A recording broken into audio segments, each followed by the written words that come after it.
Hey everyone, welcome back to the channel. I'm so excited to share more sustainable fashion brands that you should know today. I'll leave a link to the playlist where I've shared some sustainability minded and ethical brands in the past, but it's been a hot minute. I'm excited to come back on here and share some more. Leave a like if you want to see more of these kinds of videos, and let's get into it. I want to preface that the most sustainable things are the ones that you already own, and then second to that are the things that have already been made. So when we're talking about fashion, the most sustainable thing to do is first shop your closet and make sure that the clothes that you have, you're gonna wear and love for a long time, and you're gonna take care of them so that they last for a long time. And second to that is to buy secondhand, to buy used, to buy vintage, thrift basically, because again, those have already been made and we have so much clothing on this planet. And though I'm sharing all of these brands, I'm not trying to influence you to buy from all of them, but I'd like to put them on your radar so that we can start thinking about fashion differently. I don't want to come on here and influence you guys to just buy, because that goes against the whole idea and premise of sustainability, especially in fashion. But I also wanted to share these brands because I think they're great examples of what we could imagine a better fashion future to look like. So I hope that makes sense. I'll leave everything in the description box with links and timestamps. The last thing I want to note is that this is only one of the ways that we can help change the fashion industry. Another really great way is to be signing petitions and supporting all of these pledges. So if you go to fashionsustainability.co/takeaction, I've made this new website and you can basically find a really simple list of all of these acts, like the Fashion Act that we want to be supporting, and it only takes a few seconds to leave your name and sign up and support. And I think that's another big piece of this nuanced puzzle of trying to help shape the industry for better. And with that, let's finally get into it. So the first brand I want to talk about is called Saheli Women, and they're not so much a brand but more of a female atelier that makes our clothes. They're an organization of basically garment workers based out of a rural village in India. I received the set that was made from them a while ago. It's a linen set, and this is when I discovered the brand, and what had made such a lasting impact for me were the garment tags that came with it. And this is one woman of Saheli Women, and her name is Samda, and I want to read this out to you. Young Samda has been through a very painful migration from Pakistan to India and has faced many challenges. The very first woman to join our Berry Center, from being a child laborer at a mining industry to now working in our center, her journey touched our heart. She loves stitching and working with Saheli Women, and I think that that's just incredible. It's crazy that she was a child laborer, but that is a thing. But imagine every brand or every garment that you bought came with a tag like this that showed the person behind your clothes. Like, I think that's such a great way to rehumanize our connection to our clothing and the people that make our clothes. Imagine a fast fashion retailer like Zara or H&M had this for every piece of clothing that you got from them. Like, why can't they? Why shouldn't they? How can we make them do that? Because I think that is necessary to remind people that ethical labor, living wages, and just understanding where your clothing comes from is so important. Such a gorgeous top. I don't know if they make it anymore, but I just wanted to show you guys because so many of you also asked me where I got this from. It's founded by a woman of color. A lot of these brands are named Madhu Vaishnav. She basically visited this village for a wedding and then noticed that all of the women there had a sewing machine at home as part of the marriage dowry. So they had access to these tools to sew. She basically started this with $100 and wanted to just provide fair wages and a safe working environment for these women. How it basically works is that all the products made by this organization, Saheli Women, are designed and sold by fashion brands, so like ethical fashion houses and designers around the world. And they'll basically come to Saheli Women, and Saheli Women will help them source local Indian fabric and trims, and then they prepare a sample with a master tailor in Jodhpur, and then they teach these women in this village how to stitch and embroider the designs. If you go to the website, you'll see a list of the partners that they currently work with. I think it's worth checking out these brands to see what styles they have that are made by these women and supporting in that way. The next brand is called Nary Resort, and they're based out of New York, but all of their pieces are made ethically in Cambodia. And it's run by these three sisters, all ethical and sustainable linen and cotton garments, and it's all deadstock material as well. They're naturally dyed, and they also offer inclusive sizing from extra small to 3XL. They mostly do resort wear, so think super beachy, summery linens, but I love pieces like that. Their goal is to basically end the cycle of human exploitation in Cambodia by transforming the lives of survivors with safe long-term employment. So they pay living wages in Cambodia, and all of their products are currently produced by NGO sewing centers or smaller sewing centers in Cambodia, which I think is an amazing thing. I loved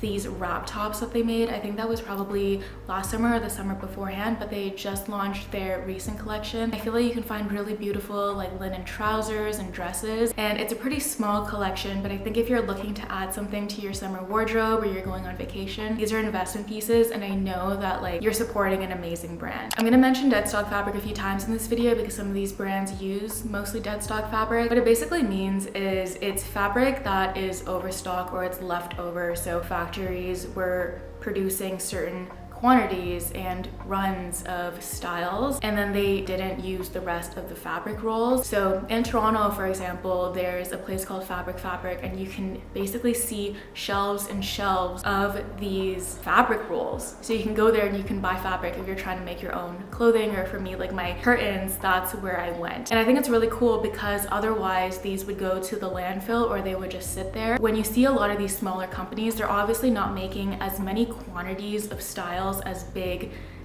factories, and that's why they can go and find these rolls of dead stock fabric. I think that's a really good way of basically not creating new fabric, because that is the whole piece of the supply chain that, again, uses resources, creates waste, creates emissions. This next brand is a bit of a bigger brand. They're called Asket, not Arket, which lives in the H&M family, okay? That's fast fashion. This is Asket. They're based out of Stockholm, and I've been following them for so long, and they, to me, have like set the standard for what it means to be traceable and transparent in this fashion industry, especially as like a more kind of established brand. They basically offer women's wear and men's wear, and it's a permanent collection of essentials and basics. They use organic, traceable, or recycled fibers, and you'll see that they mostly use mono-material fabrics, if not all of their fabrics are. So it's not blended with anything. It's like 100% cotton, 100% linen, all of that stuff. And that's really important because when you start blending fabrics, it's harder to reuse them, it's harder to recycle them, and it also hinders the level of quality of the fiber itself. And when I was checking their website last night, because I was, making notes for this, they're now fully traceable, starting from the farm where the fiber is grown to basically where it's made, for all of their manufacturing by tiers. So we have the raw materials, the milling, the manufacturing, and then the trim. So 4 tiers. You'll see a list on their website of every single item of clothing that they sell, and it ranges from 100% traceable to 70% traceable, which I think is pretty good, and I'm sure their goals are to become 100% traceable. But that's what transparency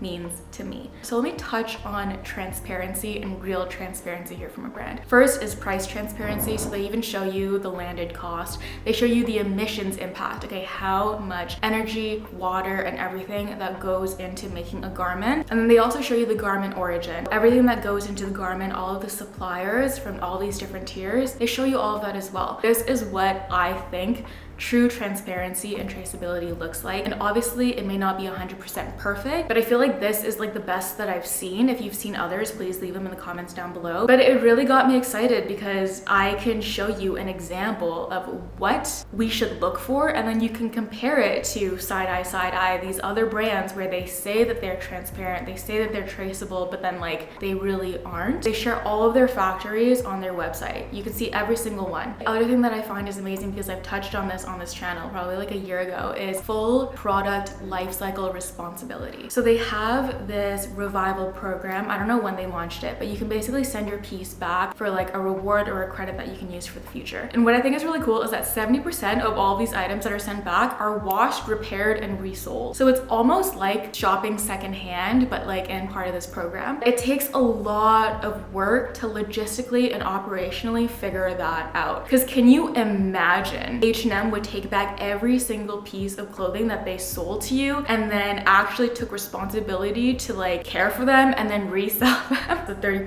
that's left over is remanufactured or recycled. And because they use mono-material unblended fibers, I think it's easier for them to do this. At the end of the day, this helps make sure that nothing that they produce goes to the landfill, and that is amazing. Like, I've talked about the full fashion supply chain before and how so much of it right now goes to landfill, gets incinerated, or basically just sits there for then other people to deal with. So I think that this is like really cool to see a brand taking care of that. Other thing that I think I'm gonna make a separate video about is their impact receipt. It basically shows a breakdown of the environmental cost and impact of every single asket order. It details the CO2 emissions, water, and energy consumption of every garment that you purchase. I want to see more brands sharing a impact receipt. Now with sustainability initiatives, all of these brands have to say that they have a goal to reduce these things by 2025, 2030, because it was set by the UN that by 2050 we had to do these things across every single industry so that we could lower our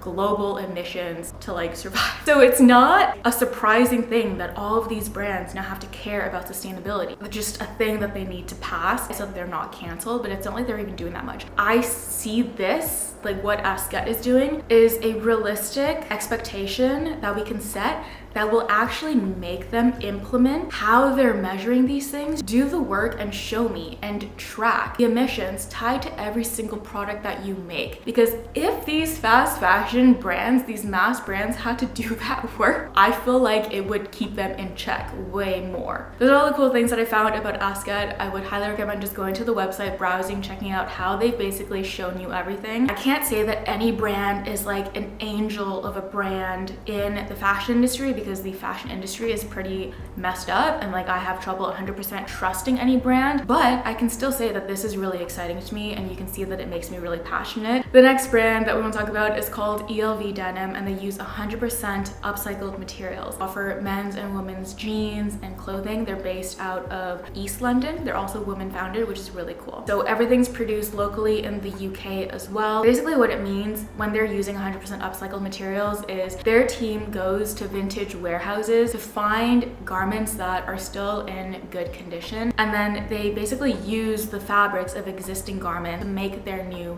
clothes. Really good way to prevent clothing from going into the landfill, all cut by hand by East London ateliers who are paid fair wages, and then they're basically made into clothes. On the topic of denim, if you're going to be buying new denim, another brand to look out for is called Saitex Denim, a factory. They're a manufacturing brand. They're the cleanest denim factory in the world, which is really important because denim is a very water and chemical intensive fabric to work with. They're Vietnam based, and that's why I love them and watched them for a few years, and they also just expanded into LA. What I love about them is that they're super innovative in their supply chain practices and their manufacturing. They only use 1.5 liters of water to make a pair of jeans versus the 80 liters that it usually takes on average. And they also do things like air drying the jeans, recapturing heat using natural lighting, investing in solar power. When you're looking for denim, you're shopping for denim, you should look for brands that have denim made by Saitex Denim. And because they're cool, like brands usually promote that their denim is made by this manufacturer. Imagine that that was the way that our fashion industry worked. It's like, guys, this factory is so cool and we're working with them and I want you to know that. Like, that's awesome. Another cool example about the responsible manufacturing is a lot of wastewater is basically created when you're dealing with denim too, because again, there's a lot of toxins, there's a lot of stuff that goes into treating the denim, creating like the fade or different washes. The wastewater that's created from these processes creates a toxic byproduct called sludge. And what Saitex does is they ship that to a nearby brick factory where it's then mixed with concrete so that the toxins don't leach into the environment. And then those bricks are used for affordable housing, and I think that that's really cool. The next one is called Modern Sunday. They're based out of Toronto, and they basically are all ethically handmade to order in Toronto. They have a head seamstress, which is paid a living wage. They basically do 100% linen essentials. So if you're looking for linen pieces for summer, all of their materials are either deadstock or they're Ecotex certified, and they're all sourced locally, which I think is really important. Ecotex certification basically means it's free from 100 of these like toxins and chemicals, so it's a good label to look out for. If you're looking for a nice like linen shirt, trousers, they have really cute sets. I would highly recommend checking them out. They are made to order, so I feel like it'll probably take a little bit of time, but it's spring right now, so we got time. The next one is called Sanct Clothing. They're based out of Australia. I know we're like hopping all over the map right now. I discovered Sanct Clothing, I think, because I saw a post on Instagram or TikTok and someone was wearing this beautiful shirt. They're size inclusive. It's all ethically made in Melbourne, and it ranges from sizes 8 to 26, which I think is Australian sizing. I think that's pretty size inclusive. Switched to a made to order model this season so that they can offer a custom program now. Allows them to offer even more of an extended size range. They're super transparent about their pricing as well, so you'll see all the things that go into making a piece of clothing and then the amount of profit that they actually make from it. What I saw, it ranges from like 5 to like 7%. Like, I don't even think I saw anything where it went above double digits, which is insane because they're also female founded. So I'm like, get that bag. I saw this side tunic tie top, loved the shape of it. I thought it was such a staple. They're super transparent about their suppliers and the origin of all of their fibers and the things that they use. Again, they're a small woman-owned brand and we can't expect the world from these brands, and I think that they're one that are doing a lot for being a small brand. The next brand is a handbag brand. They're called Advene Design. They're based out of New York, but they make everything in Italy. They use 100% traceable animal byproducts. I think that leather handbags, when they're made well, will last you a lifetime. Animal byproduct that would otherwise go to landfill, I don't really see the harm in that. Like, obviously, when we're thinking bigger picture, we should be reducing how massive food industry is, especially when you compare these to the greenwashing vegan leather bags made of PU or PVC. I've mentioned plant-based leathers in the past, and I think those are really cool, but the quality of those, I would say from personal experience so far, has not compared. The other important thing to note is they use EU tanneries certified by the Leather Working Group, so every step of the process is held to responsible standards of environmental impact and production. They release one style at a time, so super intentional, super slow seasons.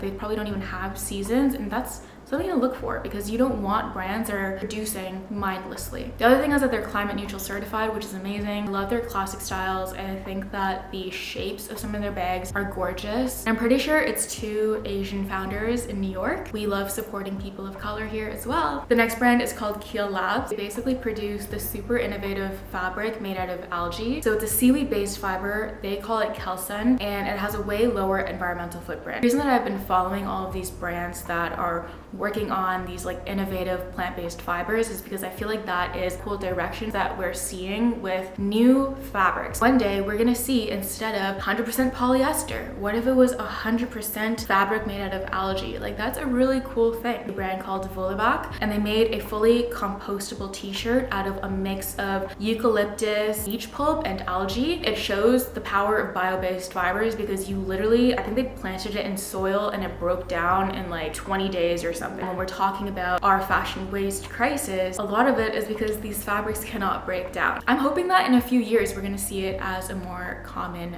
fabric, so I wanted to mention that. Last brand, I guess, is I wish I could go to where all of you live and tell you the best vintage and local thrift spots. I think when you have these like locally owned small vintage shops, obviously there's a markup because there's work that goes into it, but there is so much cool clothing that exists on the planet. Yeah, it takes a bit more time to find things, but shopping vintage, like I mentioned at the beginning of this video, is still the best thing that you can do. And there are probably really cool spots in your area. Those are all the sustainable brands that you should know that I'm going to be sharing in today's video. Sustainable, ethical, sustainability minded. I hope that you enjoyed. Remember to go to fashionsustainability.co/takeaction and sign all these petitions because that also matters. Please leave a like if you enjoyed this video if you want to see more videos about sustainable brands to know. It takes a long time to discover them. I looked into 25 to 30 for this video specifically, and so many of them I had to cut out because are they actually sustainable or is this greenwashing? And I don't want to share a brand in these videos unless I'm really confident about them in this moment of time. Like, things can change. We're all imperfect humans just like trying to help make the world a better place how we can, and I think that's a reminder and a good reminder. Anyway, I'm gonna leave it at that. I hope you enjoyed, and I will see you in my next one. Bye everyone.